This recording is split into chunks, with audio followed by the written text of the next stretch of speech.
ফলতার বাসুদেবপুর ঘোষপাড়ায় রয়েছে। এই জায়গা থেকেও কিন্তু অভিযোগগুলো উঠতো এর আগে যে তারা ভোট দিতে পারেন না, কিন্তু আজকে এখানে দেখতে পাচ্ছি একেবারে যারা বিজেপির কর্মী সমর্থকরা তারা এখানে ব্যবস্থা করেছে খাওয়া দাওয়ার, এবং এখানে আলুর দম তৈরি হচ্ছে, কষা আলুর দম তৈরি হচ্ছে, এবং তার সঙ্গে একেবারে মুড়ি প্যাকেট করা হচ্ছে। কি আলুর দম? কষা কষা কষা কষা আলু। হ্যাঁ কষা আলু। মেনুতে কি কি আছে?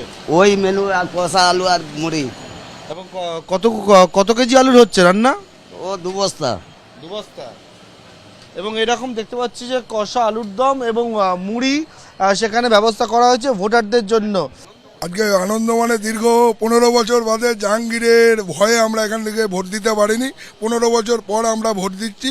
আমাদের মাননীয় মুখ্যমন্ত্রী শুভেন্দু দাকে আমাদের ধন্যবাদ যে আমরা ভোট দিতে পারছি, এবং আমাদের প্রার্থী দেবাংশু পান্ডা আশা করছি আমরা 2 লাখ ভোটে জয়যুক্ত করব। করতে দেয়নি এই জাহাঙ্গীরের বাহিনীরা, আজ পর্যন্ত করতে দেয়নি।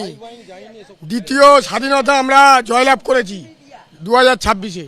বিজেপি কর্মী সমর্থকরা তারা যেখানে ব্যবস্থা করেছেন এবং বিজেপি কর্মীরা তারা এখানে দাঁড়িয়ে রয়েছেন। এখানে যে রান্না হচ্ছে একেবারে মুড়ি এবং আলুর দম, এবং সেখান থেকে হচ্ছে যে এই এলাকার যে বুথগুলো রয়েছে সেই বুথগুলো এই মুড়ি আলুর দম পৌঁছে যাচ্ছে যাতে ভোটাররা ভোট দিয়ে সেই খাবার গ্রহণ করেন। আমাদের টিফিন, এরপরে আমরা মাছ ভাতের ব্যবস্থা করেছি, সবাই মিলে মাছ ভাত খাবে। তা সকালে বলছে মুড়ি আলুর দম, এবং দুপুরবেলা মাছ ভাতের ব্যবস্থা করেছেন বিজেপি কর্মী সমর্থকরা এই জায়গায়। এবং ফলতা এলাকায় তারা বলছেন এর আগে নির্বাচনের সময় তারা ভোট দিতে পারেননি, কিন্তু এবারে তারা আনন্দ করে ভোটাররা ভোট গ্রহণ কেন্দ্রে যেতে পারছেন, এবং তার জন্য তাদের এই খাবারের ব্যবস্থা।